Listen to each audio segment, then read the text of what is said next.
Olá, caros amigos e amigas, subscritores do canal da Rádio Transforma e seguidores do programa Passa a Bola, o programa desportivo que aborda todas as incidências no panorama, sobretudo do futebol, que acontece durante a semana. E a semana começou com um jogo da Liga Europa entre o Benfica e o Marselha.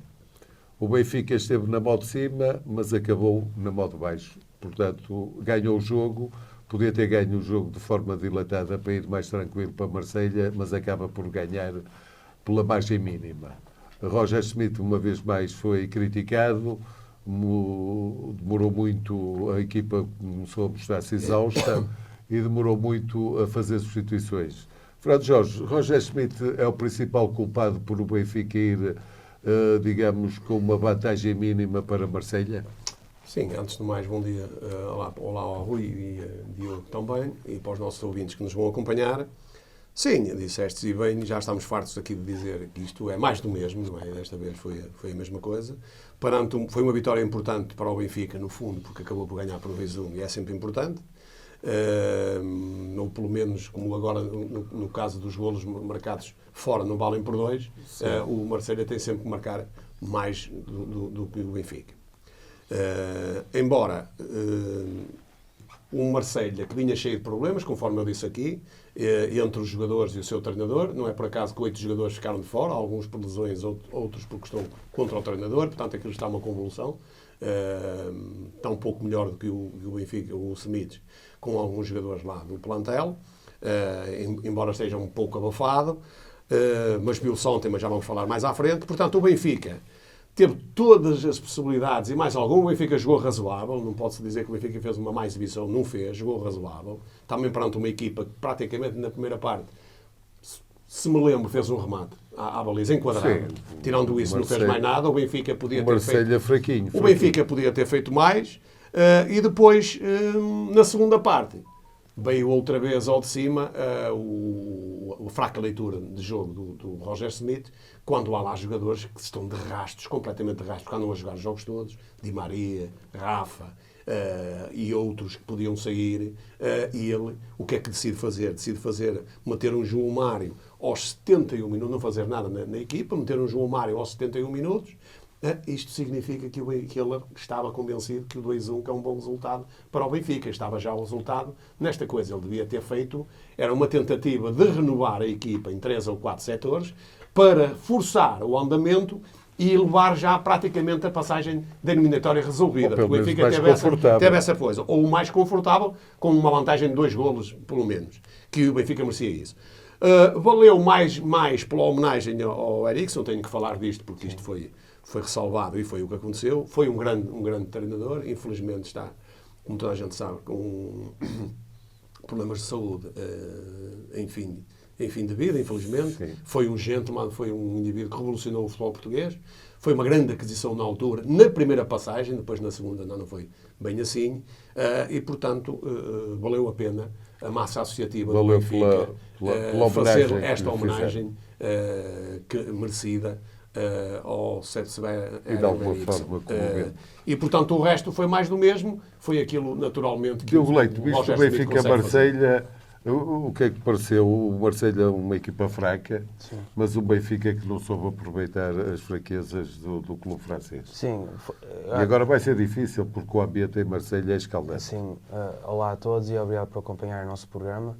Acho que foi um resultado escasso, que soube a pouco para o Benfica, pelo que o Benfica fez e pelo que o Marselha não fez. O jogo, na minha opinião, podia ter ficado resolvido na primeira parte, porque o Benfica entrou bem e entrou determinado a querer resolver o jogo cedo, até possivelmente já a pensar nesse desgaste que os jogadores iriam sentir, porque tinham vindo de jogos muito exigentes, nomeadamente os 2 jogos contra o Sporting, não é? E que jogaram sempre os mesmos. Exatamente, e portanto queriam resolver o jogo cedo, a ganhar um certo conforto, uma vantagem confortável até para fazer uma certa gestão na segunda parte e levar o jogo para Marselha já praticamente resolvido.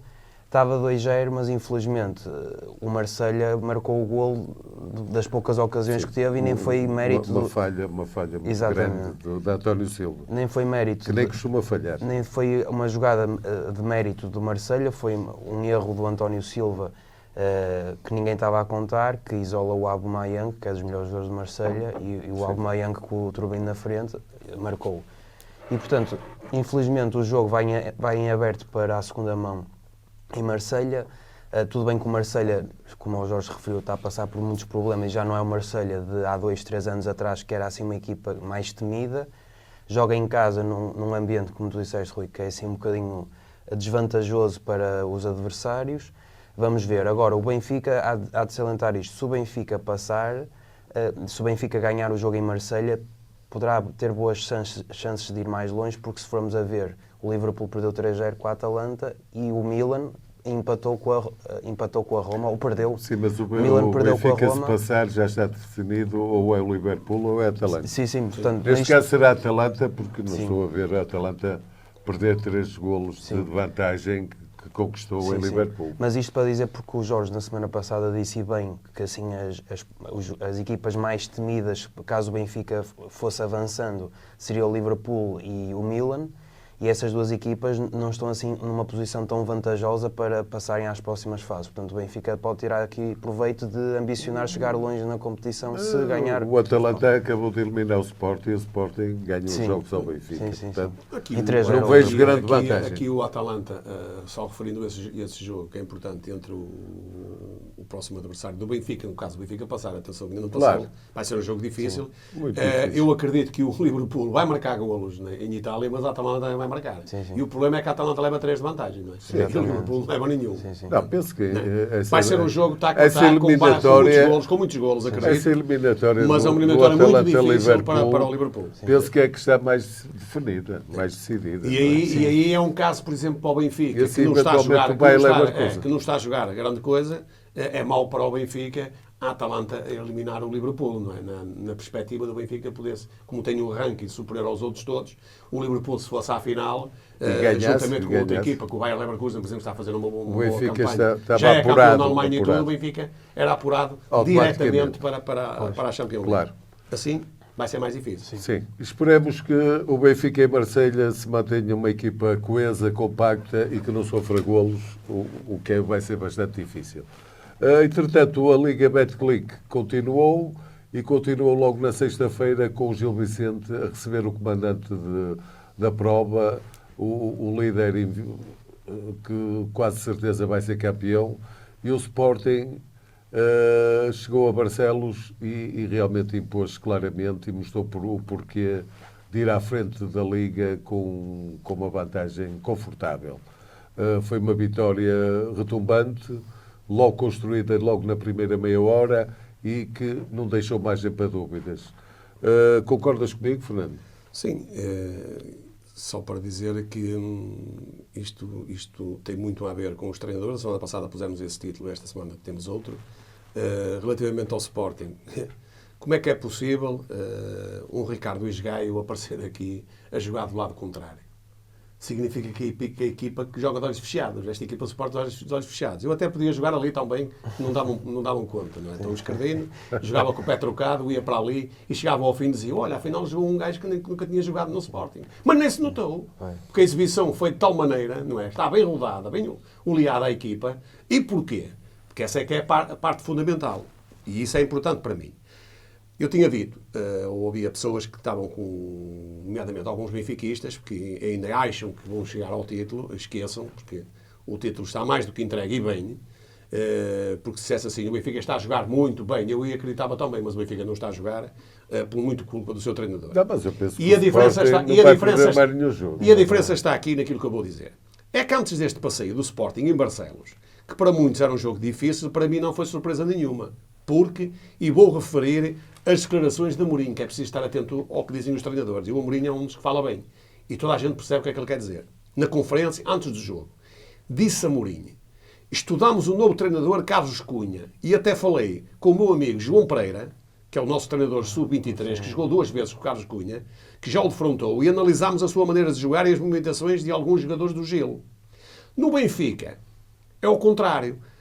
Roger Smith prescinde disto tudo porque não precisa dizer nada aos seus jogadores. Manda-os lá para dentro e lá depois resolve-se. Voltando ao jogo, o Sporting entrou a trocar a bola com bom ritmo e uma velocidade alta. O Gil, mal na tabela, não é por acaso, não é? Teve grandes dificuldades, começou a cometer erros, foram sendo aproveitados primeiro pelo Trincão, em grande forma, e até o Esgaio, que joga à esquerda por falta do Nuno Santos e do Mateus Reis, joga à direita, e por falta do Nuno Santos e do Mateus Reis, castigados com esta dinâmica de jogo de equipa, aquilo que eu já disse aqui, até eu jogava lá de pé trocado. Pois são os Cardino, nem se notava. A equipa do Sporting joga de olhos fechados, porque estão bem treinados. Não quer dizer que ganhem os jogos todos ou tudo. Não, ninguém consegue fazer isso. Mas que ganham mais vezes que as que perdem, de certeza absoluta. E os seus adeptos entendem que se perderem foi porque os adversários foram melhores. Como é normal no futebol. Isto é que é o fair play. A gente chegar a uma conclusão, mesmo a jogar bem ou fazer tudo, os treinadores, os adeptos. Bom, não é mesmo satisfeitos em casa, claro, preferiam ganhar, mas concordam que no fim do jogo, os gajos foram superiores, o treinador fez tudo, o Sporting fez aquilo que tinha a fazer, não tem jogadores para melhor, entende-se perfeitamente a derrota e tal, tudo bem, não é como outros clubes, que a gente entende que têm outras condições para jogar, tem outros jogadores tão bons como os que estão a jogar lá, ou até melhores e tudo, e nada se faz. E as pessoas depois vão decepcionadas de terem vindo ver os jogos. Portanto, o Sporting na primeira parte podia ter resolvido o jogo. Resolveu? E resolveu basicamente, pronto, 4-0. Ainda ter mais 2 ou 3 oportunidades. Podia ser um disparate até mesmo para o Gil Vicente, que é uma equipa que está ali na luta para não na descida de divisão, ou pelo menos para o play-off, que agora a grande luta dos cá de baixo, entre 6 ou 7 equipas, é para o play-off. Basicamente os dois que vão descer praticamente estão apurados, o Vizela e o Chaves dificilmente vão sair daqueles lugares, na minha opinião, então vai haver uma grande luta ali. Ora, o Gil Vicente, mesmo em casa, que até é uma equipe, tem bons jogadores, o Gil Vicente tem bons jogadores, mas às vezes psicologicamente os resultados não acontecem, a equipa começa a cair e depois é difícil levantar-se. Mas eles têm boa equipa. Mandaram o seu treinador embora e vão ter grande dificuldade nestes jogos. Era massacrante apanharem ali uns 7 ou 8 ou qualquer coisa assim do género. Portanto, o Sporting ganha sem espinhas, vai ter agora o acerto de calendário na terça-feira, portanto amanhã.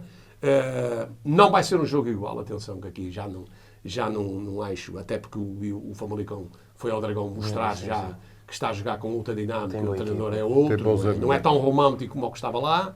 O Evangelista está a fazer um bom trabalho. Atenção que o Famalicão, em 3 jogos, tem 2 vitórias e um empate no Dragão, que é importante, é como se fosse uma vitória. O Sporting vai ter mais dificuldades no Famalicão, mas atendendo à dinâmica que o Sporting tem, acredito que o Sporting, com maior ou menor dificuldade, vai arrecadar os 3 pontos. Relativamente aos árbitros e tudo, não há nada a dizer, foi um arbitragem, um bom trabalho, que também Diogo Leite, queres pronunciar sobre o Sporting, visto o jogo? Sim. Penso que foi mais do mesmo, o Sporting confirmou que é a melhor equipa da Liga, de longe.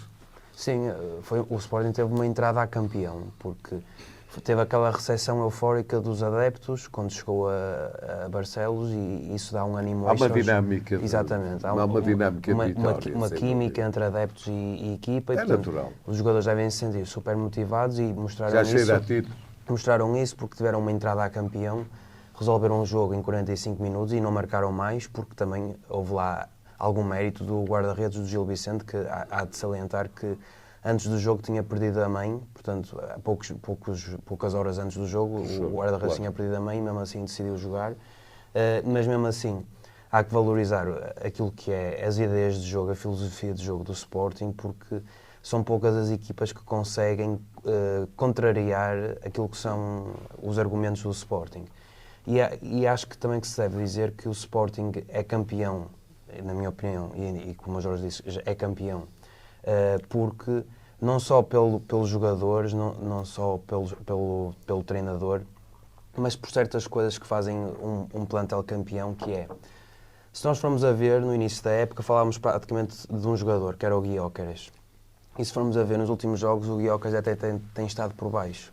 Assim como o Pote... Não tem estado tão brilhante. Não tem estado tão brilhante. Em termos de golos.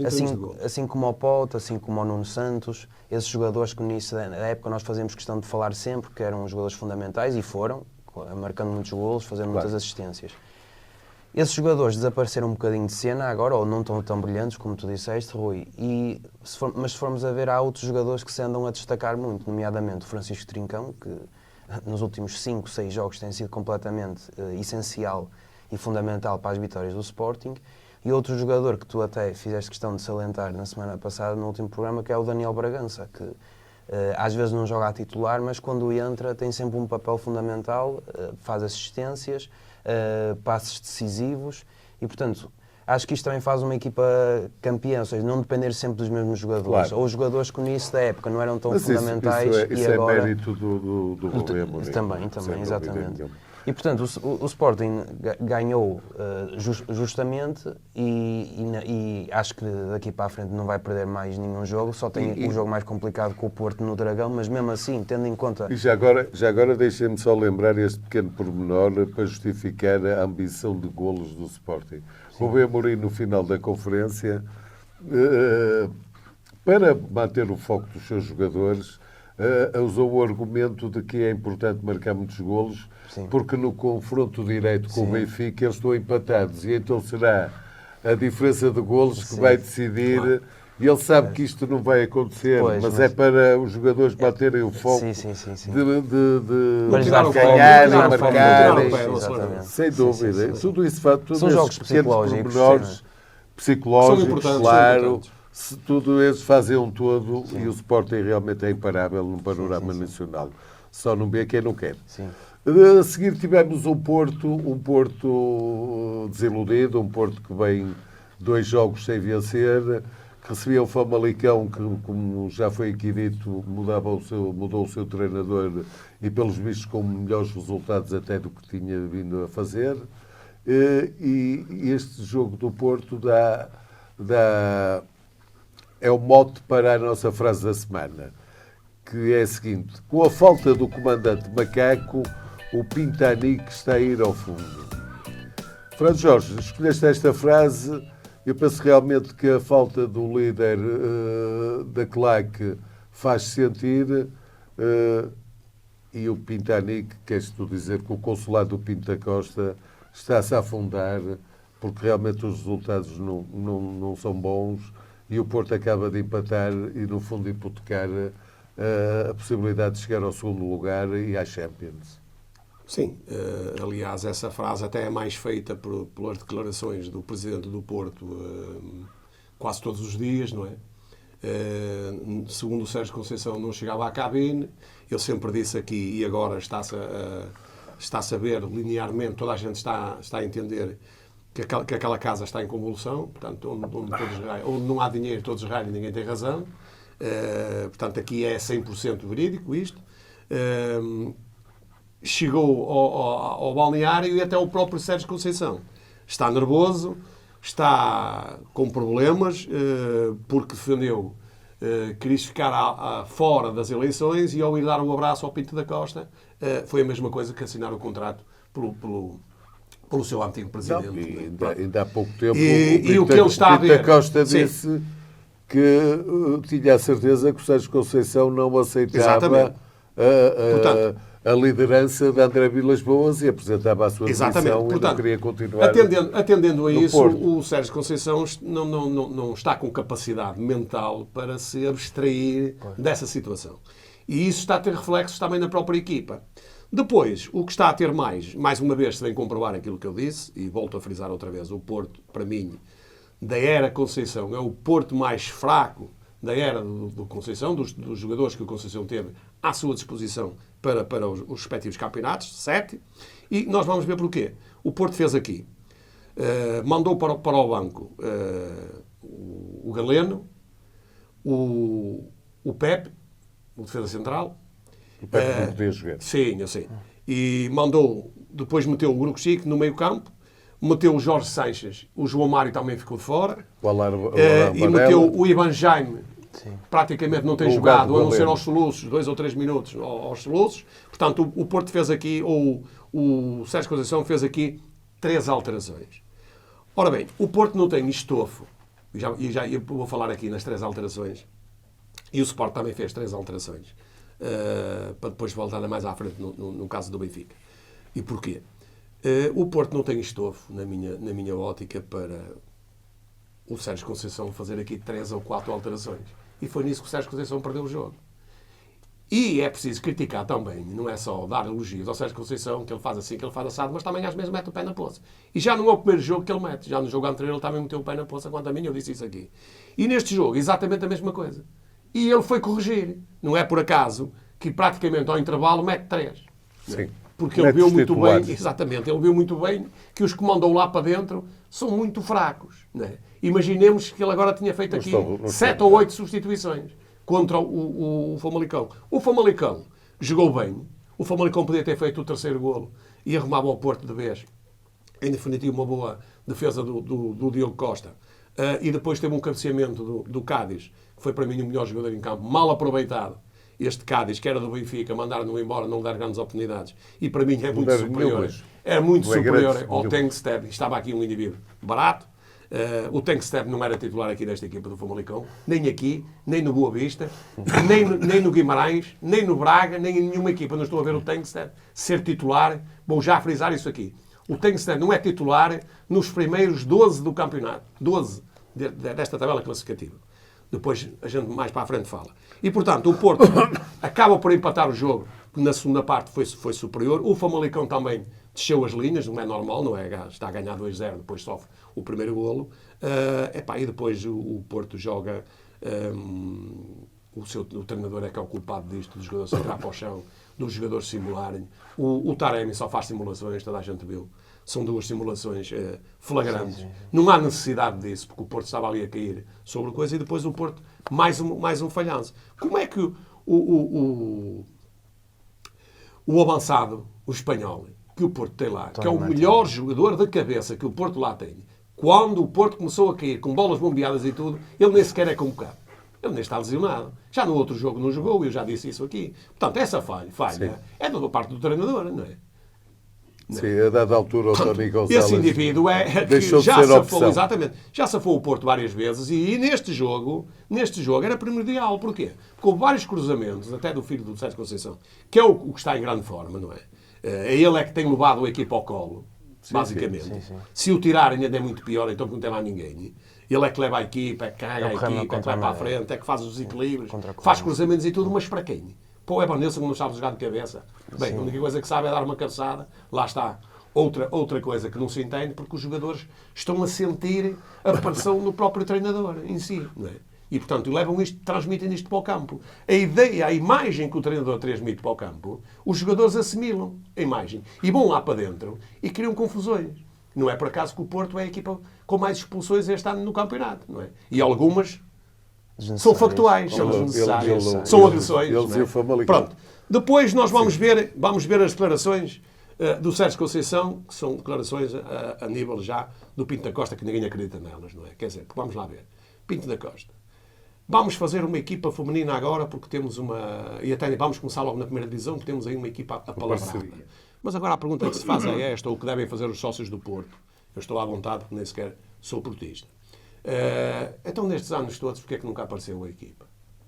Então, vamos pagar agora o passivo. Então, nestes anos todos, porque é que se acumulou o passivo?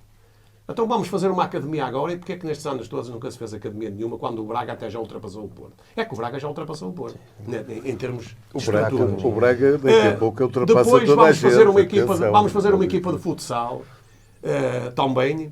Porque também já apalavrámos uma equipa e tal, e para jogarmos na primeira, porque o Porto, com o prestígio que tem... Quer dizer, isto é tudo à última da hora. Isto é tudo à última da hora. Isto é tudo campanha eleitoral.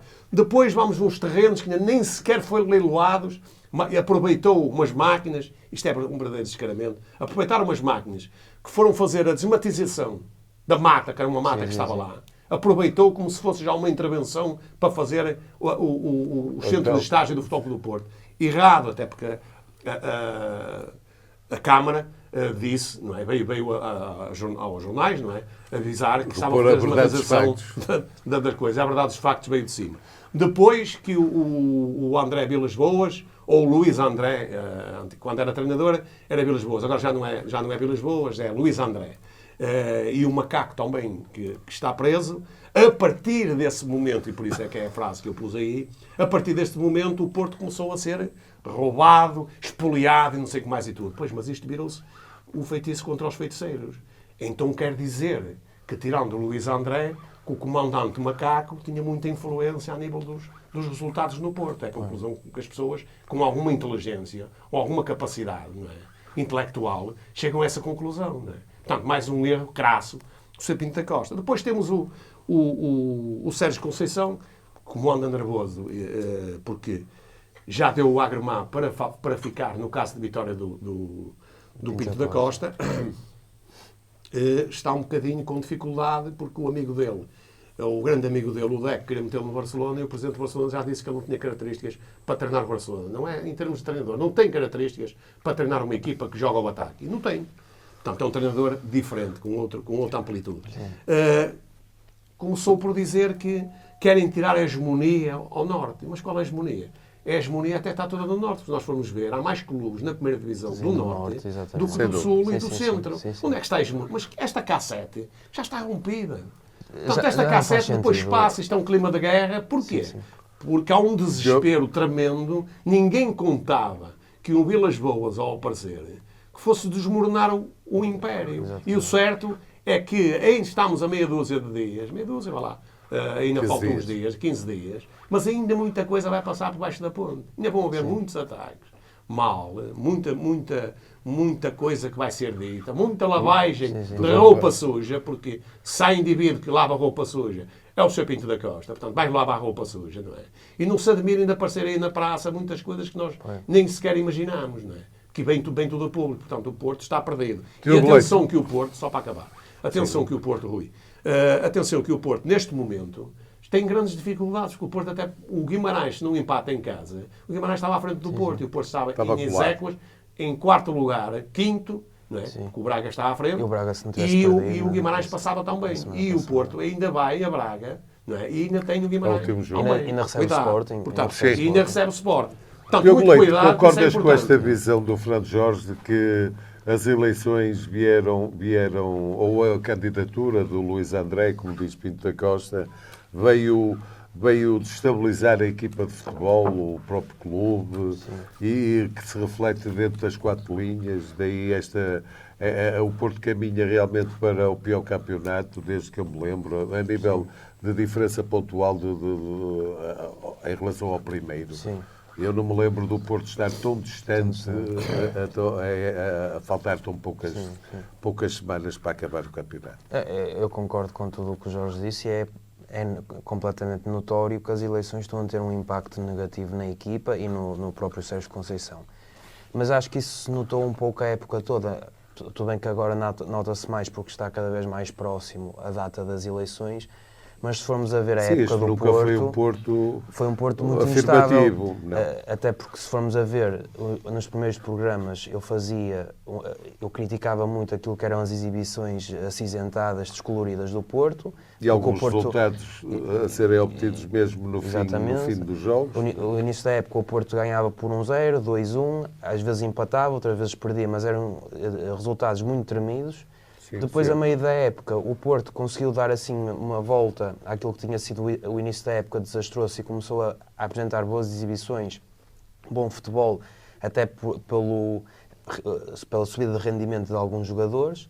E agora, no final da época, estamos a voltar àquilo que foi o início da época do Porto, porque são resultados aquém das expectativas, as vitórias são muito sofridas, grande parte dos jogos ou o Porto empata ou o Porto perde, como tem sido agora estes últimos resultados recentes.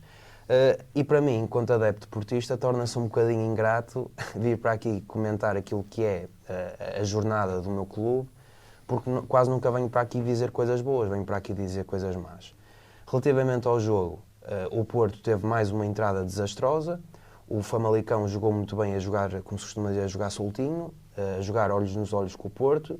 E o que se nota agora é que qualquer equipa que vem jogar ao Dragão vem com aquela expectativa de que pode conseguir um pontinho. Marcar golos, pontuar. Marcar golos, pôr o Porto intranquilo. Portanto, o Porto já não tem aquele respeito que tinha há uns tempos atrás, quando as equipas vinham aqui ao Dragão. Portanto, o Famalicão entrou muito bem, marcou logo o golo cedo. O Porto conseguiu empatar por um lance que não tem qualquer tipo de mérito, quer dizer, tem um pouco de mérito do Francisco Conceição, mas se formos a ver o E golo... até do Ivanilson. E do Evanilson consegue... Exatamente. Perder-se na linha de fundo. Exatamente. O Francisco Não, Conceição... há mérito, há vontade. Atenção. Sim. Mas há um mérito de não perder a jogada. Não é? Há vontade, mas não há aquele requinte, aquela criatividade de depois construção de acabou por ser jogada. um golo às 3 tabelas. Exatamente. Depois foi um jogo assim, um golo golo assim meio aleatório, atabalhoado. Caiu do céu. Exatamente. Depois o Famalicão consegue novamente marcar o 2-1, praticamente a acabar a primeira parte, portanto consegue ir para o intervalo em vantagem, o que isso dá outro conforto aos jogadores e até mesmo outra confiança, neste caso aos jogadores do Famalicão. E o Porto, na segunda parte... A defesa muito apática. Sim, o Porto, na segunda parte, com algumas alterações que o Sérgio Conceição fez, conseguiu jogar melhor. O Famalicão também retraiu-se mais, mas o Porto conseguiu jogar melhor e conseguiu marcar o golo do empate, com algumas peripécias pelo meio, como o Jorge fez questão de referir, do Taremi, de lances assim muito forçados, a tentar induzir em erro o árbitro. E, portanto, penso que o resultado justo foi este empate, o 2-2, pelo que as duas equipas fizeram, e há que dar mérito ao que o Famalicão fez, porque a diferença de argumentos do Famalicão para o Porto é grande e o Famalicão demonstrou ser um verdadeiro, um grande adversário e conseguiu com muito mérito o ponto. Agora, relativamente às eleições que se estão a aproximar, eu como adepto do Porto, assim, jovem, ou seja, não sou daqueles adeptos da velha guarda, como se costuma dizer, como adepto de portista jovem, não me revejo na maioria dos argumentos que o Pinto Costa e até mesmo o Vítor Bahia vêm dizer, e o Sérgio Conceição, e até mesmo o Sérgio Conceição, dizer da hegemonia do Norte, porque são argumentos que hoje em dia, em pleno século XXI, já não fazem sentido, que antigamente até podia meter piada, porque o Porto estava por cima, criar aquela rivalidade entre o Porto e principalmente o Benfica. Hoje em dia não faz sentido e o Porto tem muito mais com que se preocupar. Tem que preocupar-se com a dívida tremenda que tem que preocupar-se com o futuro, ou seja, o futuro do clube a nível de instalações da academia, a nível de futebol feminino, a nível de futsal, a nível de investimento que as modalidades precisem. Desta vez, sou muito franco, uma grande equipa começa-se a construir de trás para a frente. Sim. E o Porto, que eu me lembro, nunca apresentou os defesas tão fracos. Tão miseráveis. Tão fracos. O Porto sempre primou por ter grandes defesas centrais, grandes laterais. E neste momento, se olharmos, o David Carmo foi um tiro na água, sim. foi uma verba astronómica para o nosso panorama que não resultou. Sim. Este Otávio, vai remediando. Mas o Pepe é de longe ainda, aos 42 anos, o melhor jogador da defesa do Porto. Isso é muito mau. E o Ivan Jaime, não é defesa, mas o Ivan Jaime também foi um investimento grande e não tem justificado o investimento que foi feito. O Ivan Jaime, eu acho que não é ali o lugar dele. Sim. O Ivan Jaime não é um extremo mas já teve oportunidades. Não é, portanto, acho que o Sérgio Conceição não foi feliz quando tirou o Galeno e meteu o Ivan Jaime. O Ivan Jaime joga o interior, joga é um jogador para jogar entre linhas, é um criativo. 10, 9,5. Não tem o pique do Galeno, não está habituado, nem faz parte das suas características, portanto, recuar no terreno, preocupar-se com o lateral, porque o extremo hoje em dia tem que se preocupar com o lateral. Penso que o Ivan Jaime nunca foi sempre um peixinho fora d'água no esquema do Sérgio Conceição. Não sei porquê, mas eu penso que o Ivan Jaime tem capacidades para jogar, mas noutro lugar. Rui, só para concluir, o Vítor Bahia veio dizer recentemente que o André Vilas-Boas quer fazer do Porto uma plataforma de compra e venda de jogadores. Um portista que olha para o passado do Porto não vê que foi assim que o Porto cresceu e chegou à dimensão que tem hoje em dia, de comprar jogadores baratos e vendê-los pelo triplo ou quádruplo. Ele está com a memória curta, porque o Porto, aqui há uns anos, foi, através de um estudo, foi demonstrado que era a equipa na Europa que mais vendeu, que mais receitas criou, pois foi essa plataforma de comprar bem e vender melhor que transportou o Porto para a dimensão que tem. Exatamente. Foi ter bons olheiros, ou realmente escolher bem, bons jogadores. Lembro-me na América do Sul, Luís Dias, Falcão, sei lá, James Rodrigues. Portanto, que foram vendidos por fortunas triplo, autênticas. quádruplo. Agora, sempre se perguntou e sempre se falou à boca cheia, era onde é que paravam esses Exatamente. milhões Onde é que que param? nunca, Aliás, pelos aliás- vistos, entraram pelo menos a 100% nos cofres do clube. Aliás, se o Vasco da Gama descobriu a Índia, como se costuma dizer, o Porto descobriu a Colômbia, não é? Pois, Exatamente. É a Argentina. Colombianos, Sim, basicamente sim, nem sim. vinham para o futebol português, Sim, foi sim, o Porto sim. que foi lá Sim. buscar. Porto. E bons, Oh, e Rui, bons. e eu, como adepto portista, estou muito preocupado porque o segundo lugar Isso é é uma miragem. demagogia do Vítor Bahia. Sim, o segundo lugar é uma miragem, já era uma miragem, mas cada vez que vamos avançando mais Não, no agora é uma campeonato, miragem ainda mais completa, difícil pelo amor é. de Deus. E eu, Depois deste empate, como adepto portista, estou muito preocupado para a próxima Isso era- época, tendo em conta as dificuldades financeiras do Porto e tendo em conta que o Porto não se vai apurar para a Liga dos Campeões. Portanto, como é que vai ser o futuro do E Porto para a sem Liga o Europa, dinheiro? vamos ver. Sem o dinheiro da Liga dos Campeões. Portanto, como adepto portista, estou com muitas preocupações. possivelmente terá que fazer mais valias a nível de jogador. Vai ter que vender, mas Vender depois um ao outro. o plantel do Porto... O Diogo Costa, que já Pô, estava para ser vendido. mas nós temos vindo a dizer que o plantel do Porto já é fraco, então se vai Mas vender os o próprio melhores... Diogo Costa está, no fundo, está a sofrer alguns golos. Eu penso que na maior parte dos casos sem culpa dele, mas está, no fundo, isto é um arrastamento. A equipa também toda está, sente-se, a também equipa se está a toda, desvalorizar. claro. O Diogo Exatamente, Costa até já sim, pôs sim. a mão um pouco na ferida do que se está a passar. Exatamente. E quando Disse ele que diz sim, que é mesmo. preciso olhar mais para dentro e menos para Exato. E fora. disse que se sentia Exatamente. assim Isto é envergonhado. uma crítica ao treinador. E disse que se sentia Também. envergonhado Claro. pelas exibições medíocres que o Porto tem Claro. tido recentemente. Claro. É uma das calculos que o Porto tem lá e que vai Exatamente. perder e que vai vender. Não existe nada nenhuma sobre isso. Exatamente. Eu penso que o Porto tem sempre potencial para dar a volta.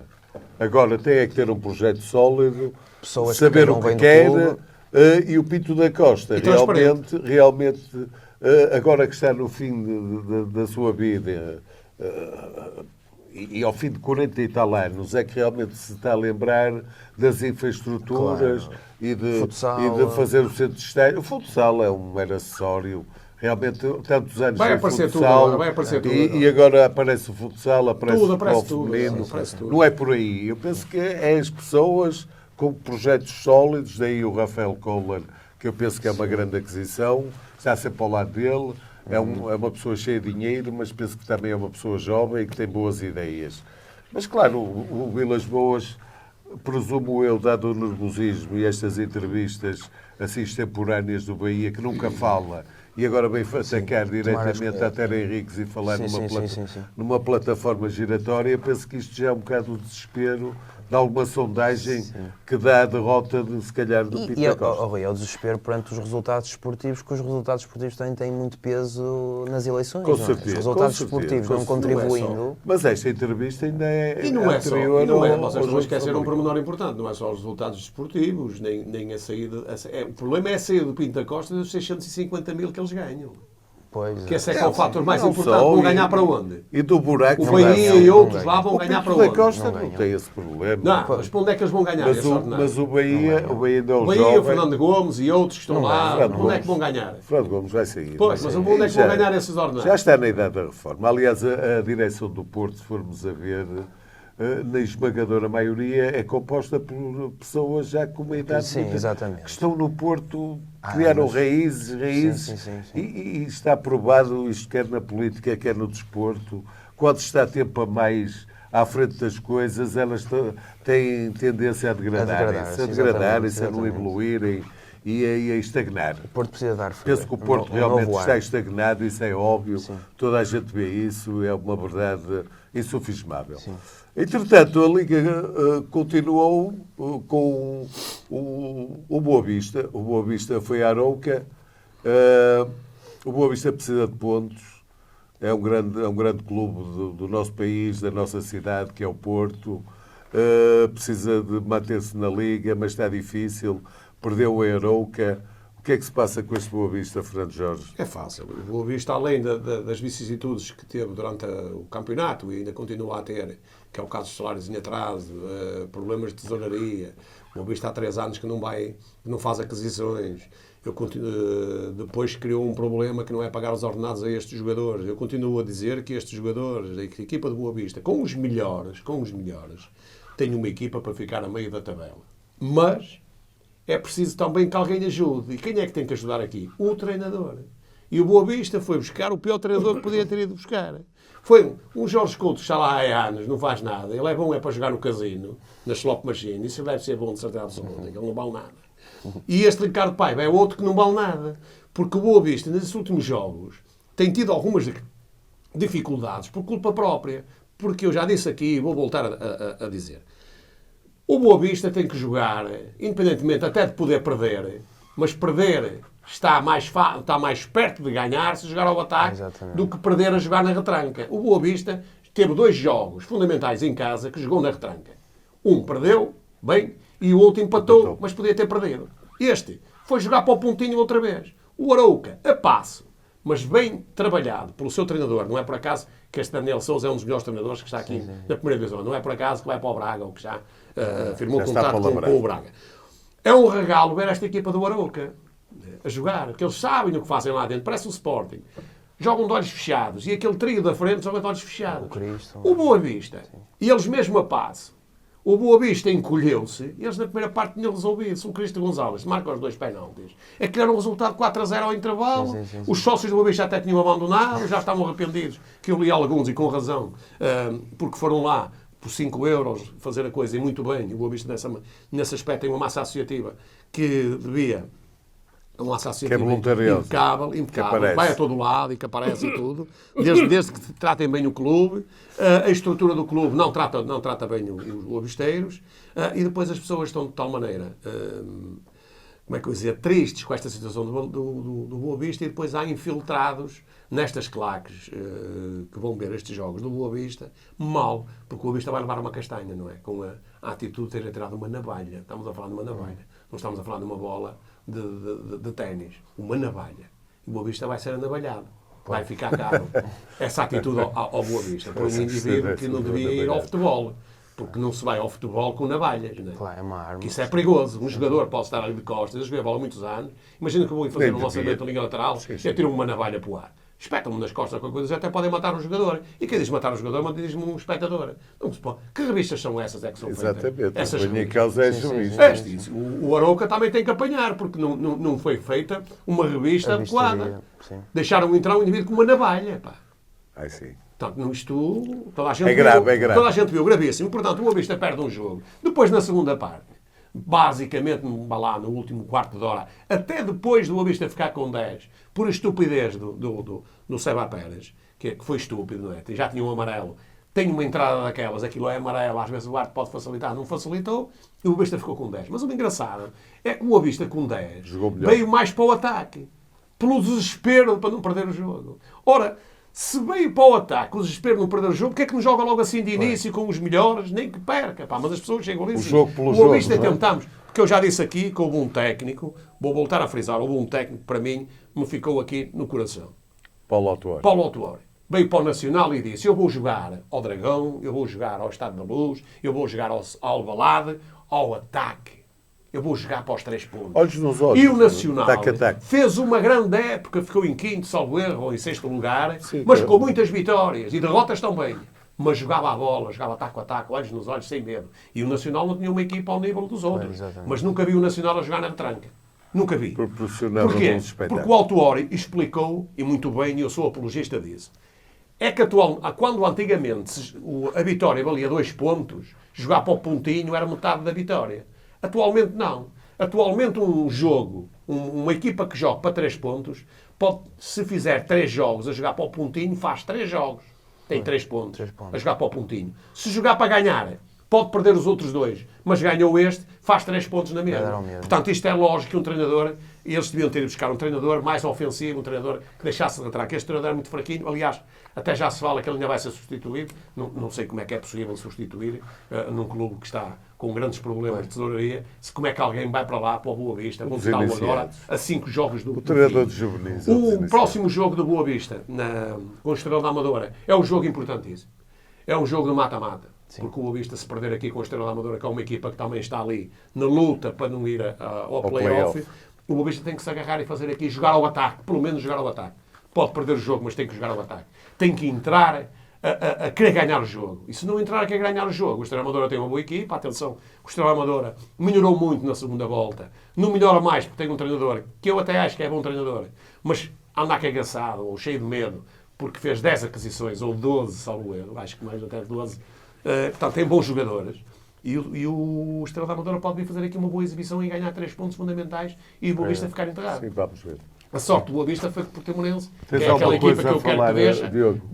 Sobre o Arouca? empatou. Não é? Sobre o Arouca Boa Vista, viste o jogo? O que é que achas do Boa Vista? É mais do mesmo? Como Timorato, portanto, sem grande ambição, quer joga muito para o ponto, quer em casa, quer fora. Não é?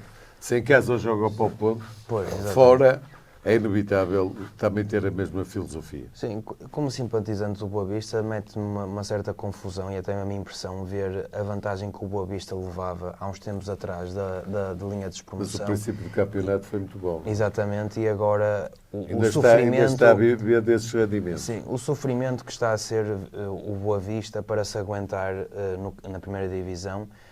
Como o Jorge referiu, espero que agora contra o Estrela da Amadora o Boa Vista ganhe, porque é essencial. Se o Estrela da Amadora ganha, e se até mesmo as outras equipas ganham, o Portimonense, até mesmo o Casa Pia, torna-se muito complicado e o Boa Vista tem que evitar a todos os custos evitar o play-off. Portanto, tem que garantir até ao final do campeonato a permanência, porque como tu disseste, Rui, bem, o Boa Vista é um histórico do nosso campeonato e é daquelas equipas que dá gosto ter na primeira divisão. Relativamente ao treinador, eu gostava muito que este treinador atual saísse e, sinceramente, gostava muito de ver no Boa Vista o José Mota, já fiz questão de dizer ao Jorge, o treinador do Farense, que já mostrou competência, mostrou que é um bom treinador. Agora, o Boa Vista, neste momento, nem tem argumentos, nem consegue atrair esse tipo de treinadores, porque são dos melhores do nosso campeonato, mas gostava muito de o ver no Boa Vista e penso que conseguiria... Ele não consegue atrair porque penso que está completamente pauperado nas suas finanças. Sim, portanto, nem o pode contratar, possivelmente. Portanto, ou o Zé Mota ou outro qualquer. Vamos lá, pá, que eu ofereço-me a treinar o Boa Vista de borla. Agora, já pouco dinheiro. O Boa Vista, o próximo jogo, é obrigado a ganhar. Vai jogar sem um dos melhores jogadores, o Sebastião Pérez, que foi expulso agora contra o Arouca. É mais uma baixa. Mas espero que o Boa Vista consiga, no que falta do campeonato... E que fique na Primeira Liga. E que mude de mentalidade. Porque é o clube histórico dos poucos que ganhou a própria Liga. Um clube campeão. E que mude de mentalidade e que seja e mais a jornada, ambicioso. Ontem, o domingo, terminou, ainda não terminou a jornada, porque hoje há um Vizela... Não sei com quem. Vizela Chaves. Vizela Chaves, Vizela sim. Chaves, Os dois últimos. Sim, o jogo de vida ou de morte para os dois, quer para um, quer para o outro. Sim. Portanto, vai beneficiar de alguma forma as outras equipas, não é?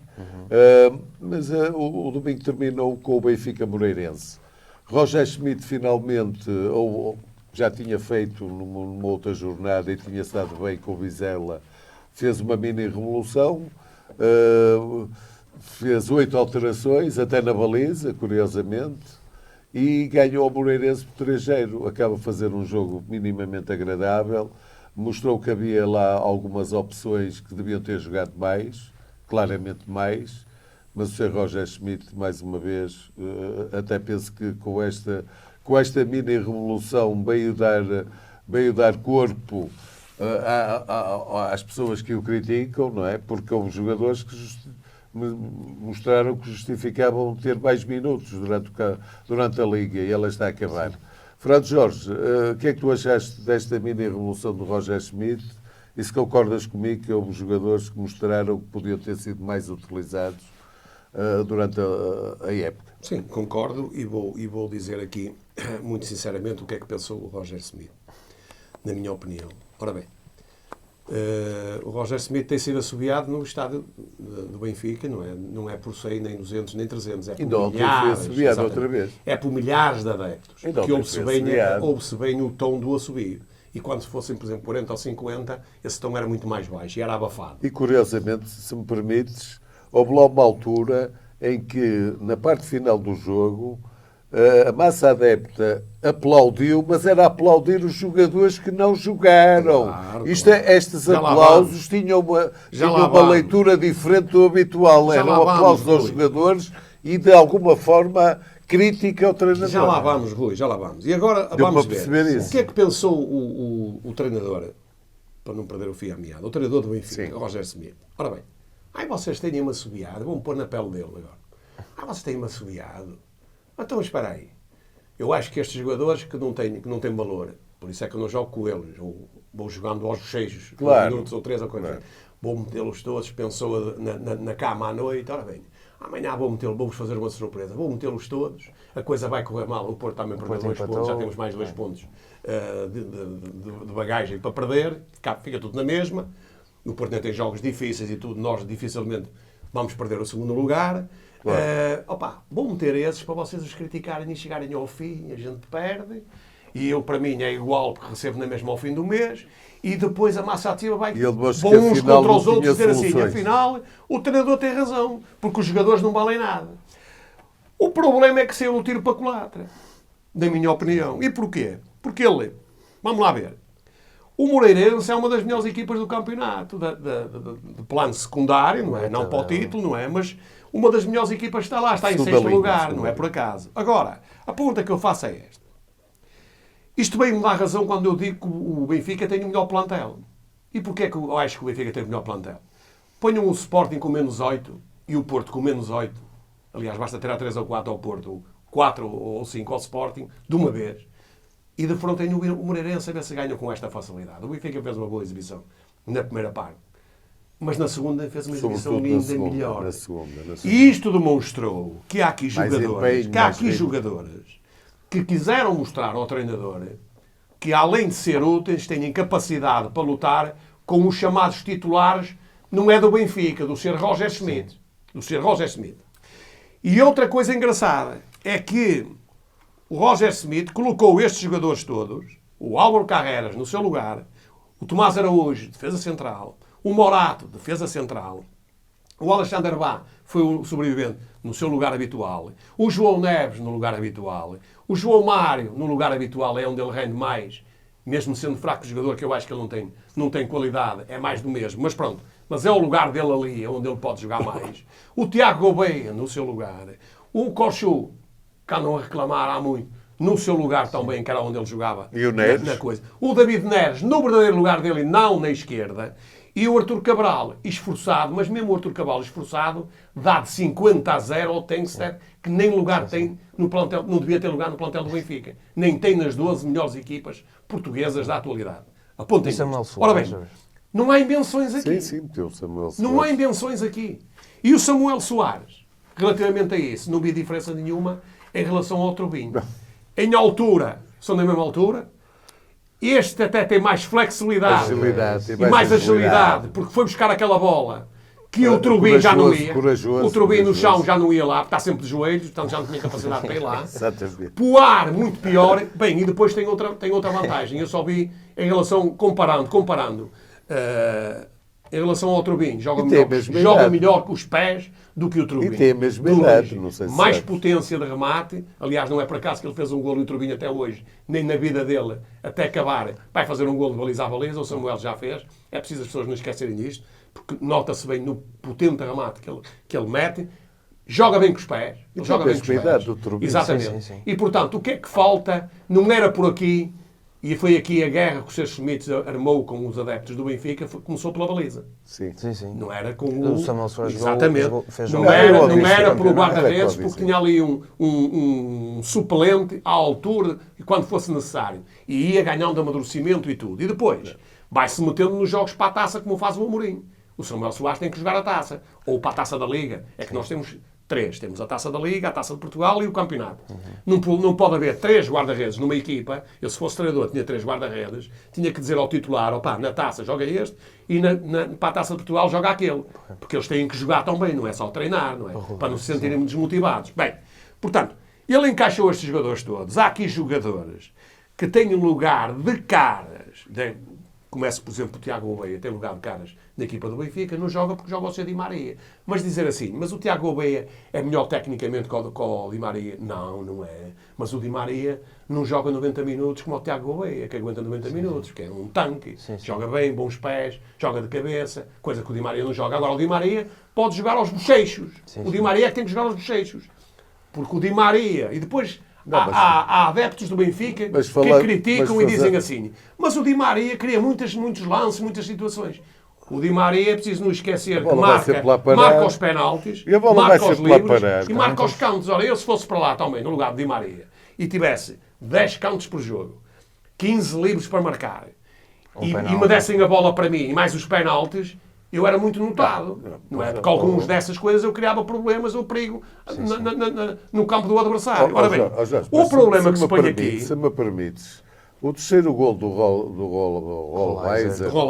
Rolaiser, se fosse o Di Maria a fazer aquela assistência, era genial. Pois era. Mas como foi o Tiago Gouveia, já não é assim tão glorificado.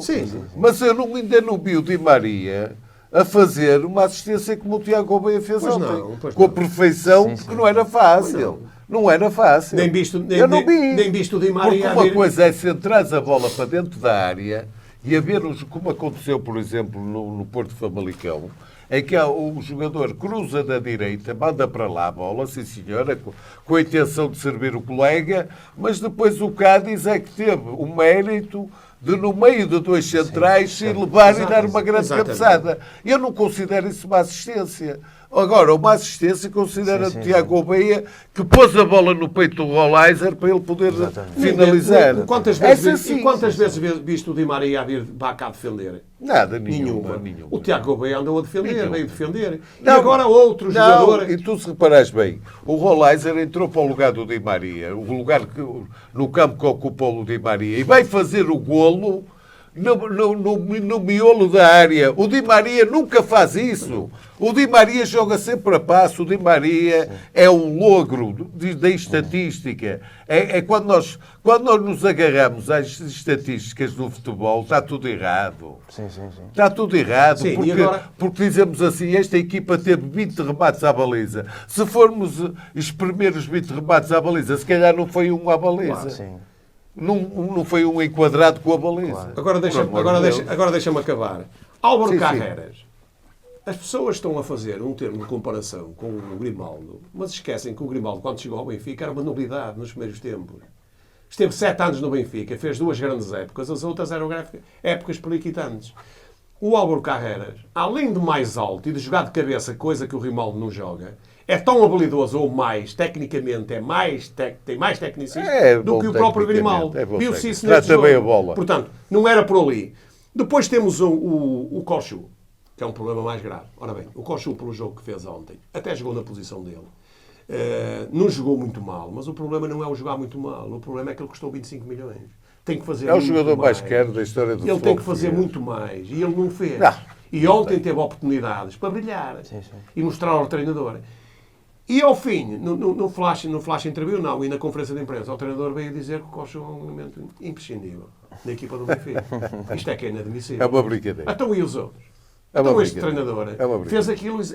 Eu, ao pôr-me no papel do treinador hoje, exemplifiquei que realmente não me enganei nem uma vírgula naquilo que pensou o treinador. Porque ele, com esta entrevista ao fim, o que veio dizer, veio comprovar que os meteu lá para os pôr à prova. Correu-lhe mal.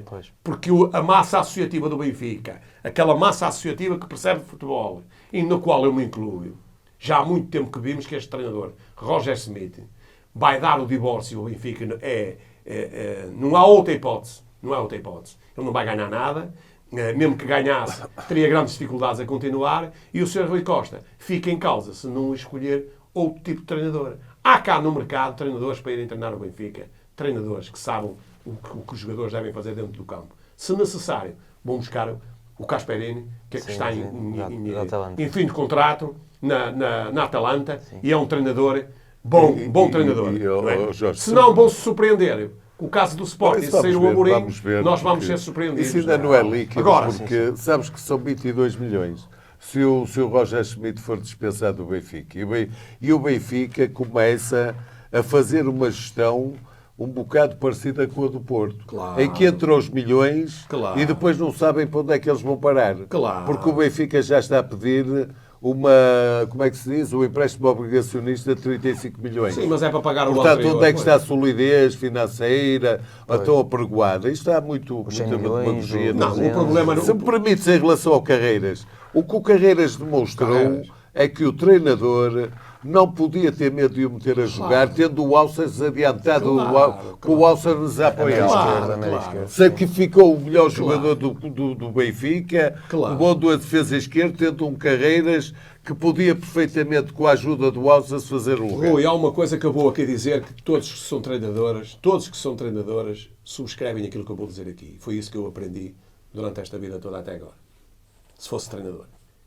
Entre um grande jogador, imagina, por exemplo, o Alsner, grande jogador a médio esquerdo ali naquele sítio, ou noutro sítio qualquer, eu nunca o tiraria, mas metia um jogador mais fraco onde me faltasse. Claro. Nunca ia desarmar o melhor lugar da equipa, tirava esse indivíduo daí para o pôr ali. E depois aquele era mais fraco e ele aqui era mais fraco, porque não desempenha a coisa. Não errado.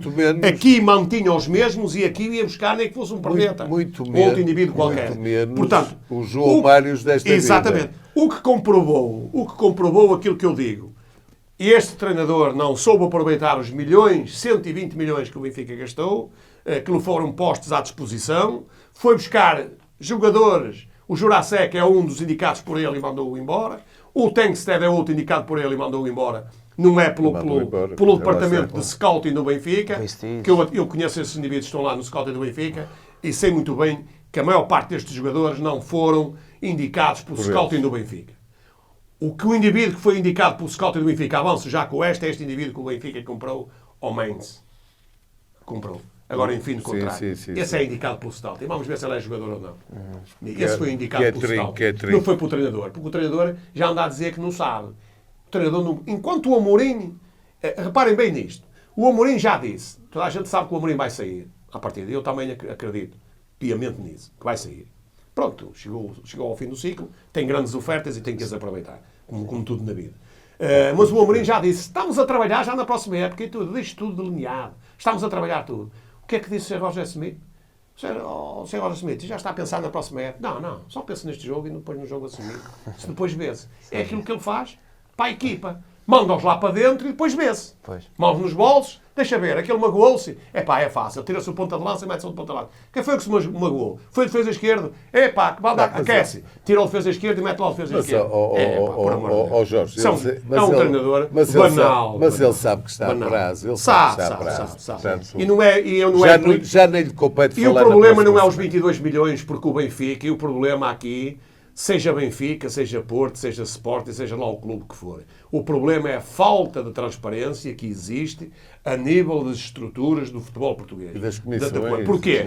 Porque têm que ser transparentes e nenhuma delas, excetuando o caso do Sporting, que é mais transparente do que os outros, por isso é que eu estou a trabalhar bem, a do Benfica e a do Porto não têm transparência nenhuma. Não é? Porque, repara, o Benfica vai ter 50 milhões... do Mundial de Clubes, à cabeça. O Porto vai ter 50 milhões à cabeça. Não é? Ora, se nós temos um plantel, vamos fazer aqui as contas de um tasqueiro. O Porto tem um orçamento de 80 milhões. O Benfica tem um orçamento de 115 milhões. Ora, o Benfica vai jogar a Liga dos Campeões, a Champions League, imagina, com sorte, é apurado diretamente. Vamos falar assim. Sim. Automaticamente. Vai buscar, este ano, o Benfica, o Porto foi buscar 75 milhões. Só por ir até aos oitavos. Vamos supor que o Benfica vai até mais ou menos até aí aos oitavos. Que já não é mau. 75 milhões. Com mais 50. Já está o com mais 50 está. E o resto do dinheiro? Das vendas dos jogadores? Do marketing? Da cotização. Para onde é que vai esse dinheiro? Claro. Bem, mas o Benfica é um grande... Para onde é que vai esse dinheiro? É uma grande empresa. Mas é isso que eles têm que dizer. Gente. Porque tu, se tiveres uma firma, dizes assim, ora bem, eu tenho aqui um investimento de X na loja, não é? E imagina, 10 milhões, ganhei 20, tenho 10 de lucro. Mas tenho que ter sempre para estes que tenho aqui. Para pagar aos funcionários, as coisas todas e tudo. Então que contas são estas que eles fazem? Como é que eles conseguem vender jogadores? Ter estes milhões à disposição e conseguem que os passivos aumentem? Porque eles não pagam a ninguém. Nem agora o Benfica vai aos bancos, não é? Buscar outra vez. O Porto já lá fez a mesma coisa, até pediu às pessoas para não levantarem os juros nem nada. O Sporting e tudo, que é para pagar sempre o mesmo. Não é por acaso que eles começaram com 30 e agora já vão com 50, pedem 50 e pedem 60. Para quê? Para pagar os juros que estão a dar muito acima daquilo que estão a dar Claro, os bancos claro, para claro, cobrir. claro. E qualquer dia estão a pedir 100 milhões ou qualquer coisa do género. Portanto, estão sempre nesta dinâmica, porque as contas não são transparentes. Claro. As contas só irão ser transparentes quando, como nos condomínios, e eu posso falar à vontade, estou à frente do condomínio há muitos anos, e toda a gente sabe o que se passa lá, porque as contas do banco são transparentes e as contas do condomínio são transparentes para toda a gente. Eu nem sequer admito que me questionem, ninguém me questiona, porque são transparentes. Qualquer coisa que faça, eu indico às pessoas e Claro. mostro às pessoas. Sim. E aqui eu gostava de ver assim, venderam Dos clubes, venderam assim. o Gonçalo Ramos. Por quanto? 75 milhões. E vinha logo uma coisa mostrar, 75 milhões entrou na conta, 75, para a gente ver, para os sócios e adeptos do Benfica ver, se entrou na conta. Ora, vamos daqui 10% para o passivo, vai bater o passivo. Não, ninguém faz isso. Pois. Não, Claro. o dinheiro desaparece. Sabes porquê? Porque o Benfica vende Temos o que Gonçalo acelerar. Ramos por 75 milhões, mas depois vai gastar Temos que 150. acelerar. Então não vendeu. Ainda gastou mais E dinheiro. vamos, como sempre, vamos terminar com a Premier League. Premier League, o Manchester City nesta jornada deu um passo gigante para a sua conquista, uma vez que foi a única equipa das três que disputou o título que ganhou fora. E as outras duas equipas, curiosamente, perderam em casa. O Liverpool perde em casa com o Crystal Palace, que já não ganhava há 5 jornadas. E o Arsenal? Escorregou com o Aston Villa, sempre uma equipa muito perigosa e que anda sempre lá no cimo da tabela. Diogo Leite, concordas com o que eu disse, não é? O Manchester City apresta-se, se calhar, a revalidar o título. Sim, sim. Como simpatizante do Liverpool, custou-me muito esta Claro jornada, que sim. este fim de semana Claro que sim. e a derrota do Liverpool, mas comecemos pelo Manchester City, que ganhou 5-1 ao Luton Town. O Luton Town, que é uma equipa que luta para não descer de divisão, portanto, previa-se um jogo fácil para o Manchester City. Foi isso que se viu. Houve ali um momento em que teve algo tremido, em que o Manchester City teve alguma dificuldade em marcar golos, mas Sim. depois Abriu o livro. exatamente, e portanto foi uma E elas goleada. entraram. Foi uma goleada e ficou à espera do que é que o Arsenal e o Liverpool iriam fazer. Portanto, o Manchester City jogou no sábado, mas também tivemos outros jogos importantes no sábado, nomeadamente ao meio-dia e meia o Newcastle com o Tottenham. A equipa do Jorge perdeu 4-0 com o Newcastle. O Tottenham tem algo prometeu muito, mas agora Sim, está desiludido. Abrandou, teve assim uma certa quebra de rendimento e agora não tem a desculpa de ter muitos jogadores fundamentais lesionados, está na máxima força e mesmo assim Mas a equipa quebrou animicamente. quebrou animicamente e por outro lado o Newcastle tem vindo em crescendo. Claro. Também no sábado tivemos o Bournemouth com o Manchester United. O Manchester United foi mais uma desilusão. Foi um festival de golos falhados por parte do Bournemouth, porque o Bournemouth, na primeira parte, podia ter marcado 3 ou 4. Não marcou por mérito do Onana, o guarda-redes do Manchester United, e também por falhanços dos próprios jogadores do Bournemouth. Claro. Os dois golos do Manchester United foram marcados pelo Bruno Fernandes, um jogador que continua a ser muito importante, apesar de muitos ex-jogadores do Manchester United o criticarem o facto de ele ser capitão, que é uma coisa que também me mete muita confusão. Mete muita confusão porque o Bruno Fernandes, para além de ser um grande jogador, tem uma grande atitude. É um grande líder, líder. Imagina se tirassem o Bruno Fernandes desta equipa do Manchester United, são um acréscimo onde estava o Manchester United. Exatamente. No domingo, portanto, tivemos o Liverpool com o Crystal Palace, que foi, na minha opinião, um resultado muito surpreendente, porque o Crystal Palace tem feito uma época fraquinha, tem sido um adversário acessível, ainda para mais o Liverpool jogando em casa, com a máxima força, tendo em conta que também tinha no banco muitos jogadores recuperados de lesão, o Trent Alexander-Arnold, o Jota. Portanto, o Liverpool começou mal o jogo, porque o Crystal Palace marcou cedo e uma grande jogada do Crystal Palace, há que dizer. Foi uma grande jogada, tanto que o Jurgen Klopp até se fica a rir quando o Crystal Palace marcou e ele diz como é que foi possível, porque a jogada foi tão bem construída que os jogadores do Liverpool quase que adormeceram naquela troca de bola dos jogadores do Crystal Palace. Claro. Desde o golo do Crystal Palace, que o jogo foi quase todo dominado pelo Liverpool, o Liverpool criou muitas ocasiões e merecia ter ganho o jogo. Também houve ocasiões de golo do Crystal Palace, nomeadamente uma grande defesa do Alisson, de um remate do Paquetá. Exatamente. Agora, o Liverpool perde este jogo, não sei se também estaria um bocadinho afetado pela derrota que teve para a Liga Europa com a Atalanta por 3-0. Foi a derrota mais pesada que o Liverpool teve esta época. Eu vi o jogo, a bola também não queria entrar. Exatamente. E, portanto, foi um resultado um pouco inglório e até mesmo um pouco injusto. Um pouco injusto. E, portanto, aqui o Liverpool compromete um pouco o que pode ser a conquista do título. Claro, sim. E depois tivemos também o Arsenal com o Aston Villa, que foi a outra surpresa, porque o Arsenal vinha com a pressão de ganhar o jogo, porque sabia que o Manchester City já tinha ganho no sábado, e vinha com a motivação extra de saber que o Liverpool tinha perdido. Portanto, podia-se distanciar do Liverpool. O Arsenal, na minha opinião, acusou um pouco essa pressão, a jogar em casa com um adversário muito competente, o Aston Villa. E o Aston Villa ganhou 2-0, de destacar sem dúvida um grande jogador, o ponta-lança do Aston Villa, o Ollie Watkins, que renovou recentemente com o Aston Villa, um jogador de seleção inglesa. E eu não sei como é que este jogador, com devido respeito ao Aston Villa, foi que marcou o segundo gol, como é que este jogador ainda está no Aston Villa. É um grande gol. Como é que este jogador ainda não despertou assim o interesse dos grandes da Liga Inglesa e até mesmo de outros campeonatos, não sei. Portanto, o Aston Villa ganhou bem. De salientar também que o Aston Villa tirou proveito da derrota do Tottenham com o Newcastle para assegurar ainda mais lugar de Liga dos Campeões, porque o Aston Villa está em quarto. Tudo bem que o Tottenham tem um jogo a menos, mas se o Tottenham ganhar esse jogo, iguala o Aston Villa, portanto não ultrapassa o Aston Villa. Sim, mas também é essa luta para Liga dos Campeões. Conquistar o quarto lugar. Exatamente. É o quarto lugar que dá acesso à Liga dos Campeões. Exatamente. Pronto, e com esta dica de que realmente o Manchester City na reta final parece que vai ganhar a corrida, nos despedimos com muita amizade e desejamos uma ótima semana. Sim. Obrigado. Obrigado. Boa semana para todos.